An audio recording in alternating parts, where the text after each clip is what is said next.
One of the best things every year at E3 is the surprises, the games you didn't know were coming, and the games that blow you away when you see them for the very first time. One of those is Horizon Zero Dawn from Guerrilla Games, and joining me on the couch now, Herman and JB. Guys, thank you so much for coming here, and thank you so much for debuting such an awesome-looking game. Thank you. It's fantastic to be here. Yeah, is it that kind of thing of like, you've been working on this game for a little while now, and now everyone gets to see it for the first time. You can say the word Horizon in confidence. Horizon Zero Dawn. Just say it once, JB. Horizon Zero Dawn. Yeah. Oh my goodness. And it's been a long time coming. We've been working on this game for almost 5 years.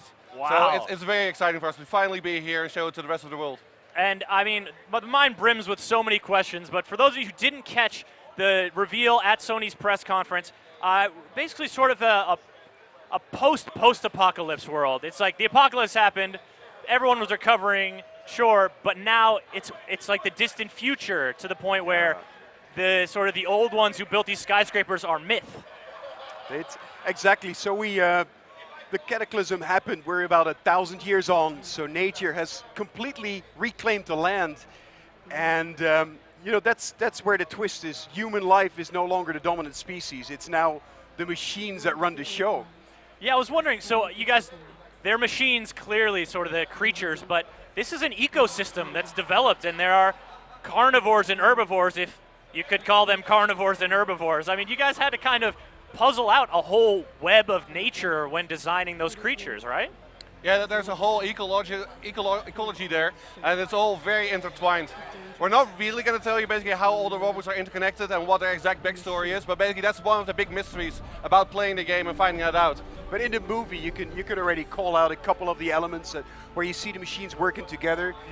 Aloy, she's taken out the little watcher, because clearly he will alert some of the bigger, more aggressive machines. And so you see them come together. You also see that some of these grazers, you have the regular herd-like, but also more the alpha guys that will take you on. So there's a lot of collaboration between the machines. And then, of course, the giant sort of dinosaur, brontosaurus-esque ones looming in the background. Just all these questions come to mind. Are those discs, do they get solar power? You know, how do they do all this stuff? And I think that, you know, obviously we're not going to go too deep into it now, but just the way that sort of sparks the imagination. Was this something that for you guys was really, must have been just a tremendous act of creativity and collaboration? Yeah, especially from a story point, basically just weaving this whole universe, basically where the robots and a sort of tribal form of mankind live next to each other. It's been really interesting playing with those two components and seeing how they interlock. And we haven't even seen sort of the nobles. They're referenced in the trailer, but this is just one tribe. There's a whole human society in addition to, you know, the creatures we see. And that's exactly what this game is about. All these big questions, these machines, where do they come from? Why are they here? How does Aloy, as the playable character, how does she relate to them? And she's taken us on a journey to uncover exactly these kind of mysteries. And I think the word relate there is so key. One of the moments that a lot of people I talked to about this really latched onto was when she takes out that first creature and says, shh, you know, she's gentle. She says, sorry, little one. There's a kind of respect shown for the creatures. It's not this normal adversarial man versus machine relationship. Now, to the people of this world, basically, these machines are part of nature. They are a form of nature, and they've never actually known a world without these machines. So to them, basically, they don't really see the difference between the geese and the birds and the fish, or the machines, basically, that walk the lands. Yes, because they're also organic creatures. You see birds fly. It's not all machine creatures. It's just another pillar of this whole world. And all right, I want to talk lore and the creation of these creatures forever, but now we're in combat here, and let's talk a little bit about this. You guys have gone from Killzone, the series, first-person shooter, you know, par excellence, and now into a third-person action game. There's shooting, sort of. What's your philosophy for what kind of experience you want to create for the player in combat? So clearly you see Aloy being a member of a relatively primitive tribe, taking on a massive, giant robotic machine here. So she's the raw power she can never match. So she will have to be smart, she will have to be agile, and that is before, during, and after combat.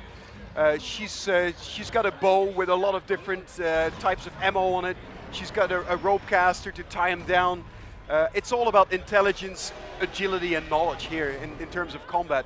And obviously, we're building on the experience we've gained making Killzone. Killzone was all about tactical combat, and so is Horizon. So in that sense, we're kind of building on the legacy. And, you know, we're seeing the protagonist here, Adeline, is that her name? Aloy. Aloy? Aloy. Alor. And she's using weapons that are sort of machine salvaged, machine built, but when you talk about the human society, you guys talk about nobles, and that sort of implies a different scale of weaponry and of organization and of society. So that's just another part of the world creation, I'd imagine. That's the part of it, basically. The tribes in this world have very little understanding of technology. They're not at that level yet, but they do have this very high level of technology in nature. So these machines basically have their own elements. Basically, they have ammo types that are explosives or certain weapons. And Aloy's type of combat is also about being resourceful, about gathering these resources and combining them, making new weapons out of it that they can use against the machines. Yeah, and let's talk about something that's, you know, gathering resources, stuff that's outside of combat. Can you give a little hint about what kind of the gameplay flow is going to be between combat times and and exploration or anything like that? I think it's a little early to go in too much depth on the RPG side of things, but in this movie, you already see you see her actually harvesting some of the elements. You see in the weaponry that there's robotic elements, machine elements already on her weapons. She uses that for her armor, for her ammo, and other things. You see the grazers; they're kind of mining the earth. You see the canisters that she's after. So clearly, these have a purpose for her. So that's a big part of this game. It is an action open world RPG. It is an open world RPG with competitive multiplayer added in, of course. And we're making a single player game. Thank you very much. Fantastic. And it just looks gorgeous too. I mean, you guys have been working on it for 5 years, but in 5 years, tech has changed, tech has evolved, but you guys at Guerrilla have always sort of been on top, keeping your game, you know, sort of at the bleeding edge. Talk to the art director. Yeah, how do you sort of, you know, art direction and then technical execution, you guys just marry those so well. Yeah, well, you know, building Killzone has always been a very good experience. Basically, we love science fiction, but this was something completely new for us as well. Building very large, very lush worlds is a completely new, different challenge. So yeah. all Not the a lot of greenery on Helghan. All the artists basically went from, you know, okay, I'm really good at making metal and concrete, and now, okay, I'm gonna become really fucking good at making trees and grass and big mountains. So do you guys just have nature documentaries running in the background all day long? All day. Lots of it. But a world like this, I mean, this is at an apocalypse, but then 1,000 years on.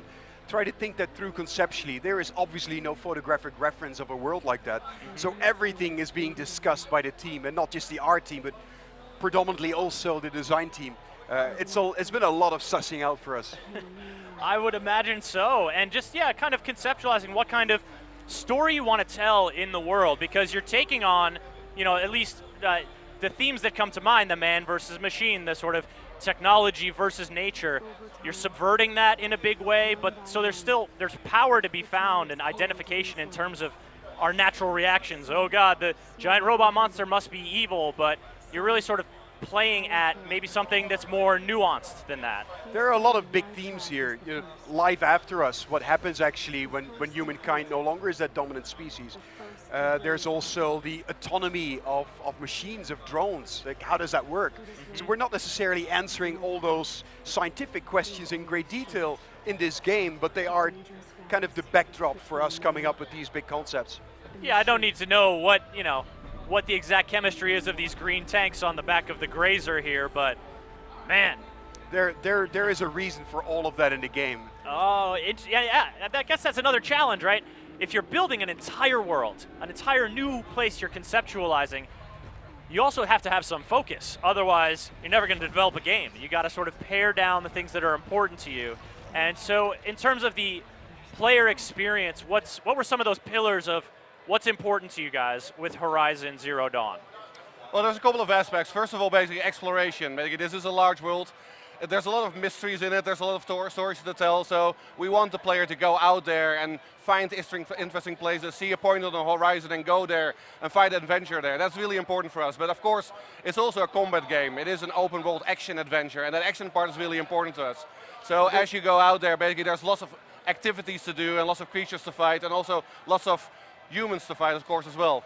There were a couple of big themes, obviously, that are major pillars for us. It is the nature versus the advanced technology. That is a big one. It is that David versus Goliath feeling of the primitive hunter versus these giant robotic machines. So these are a couple of these kind of tensions that we've been playing with and that are very key to this game. Yeah, and we see that in the loadout of the the different sort of explosive arrows, the rope arrows, the different ways that you have in combat to take on a boss. And I think that what was particularly inspiring about that particular fight here is it's not just shoot the big thing until the big thing, until the damage bar goes all the way down. It's not just shoot it at the one weak point 1 or 2 times until it falls down. There's more going on. There's more challenge. There's more dynamics there. And Aloy she's not just a brutish hunter that likes to kill things for killing's sake. She's very respectful. She's a very curious character. She's in a way a champion of life, so she does what she needs to do. And there's that philosophy that many associate with sort of the Native American tribes having that respect for nature. And do you guys sort of draw on any particular realms of history or of human civilization now and in the past to sort of inspire you? Any touchstones in particular?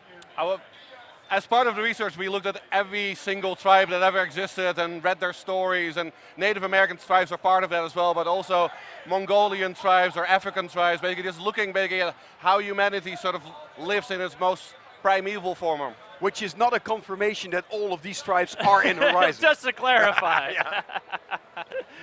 Well, yeah, I mean, it was, even early on, sort of the trailer, you're getting a look at a very diverse kind of humanity, and I think that that's one of the powerful things in terms of imagining a new future. What kind of diversity do you have there? What kind of societies have come up, given that it's basically sort of the world has gone through a millennia of upheaval and human shifting and nature talking rising. About these tribes, they have never known a world without these machines in it.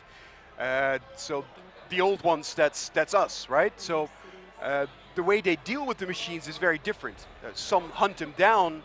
Some might find other ways of dealing with them. They might find a way to make them friendlier. They might, a lot of different ways of dealing with them. Sure, it's easy to imagine. Distinguishes the difference between the tribes. Between the tribes, their Exactly. own philosophy as how they take on the world. I mean, it's easy to imagine animal husbandry developing, with a grazing population, for example. And of course, every tribe has their own story of their origin, maybe how they came to be, what the machines are doing.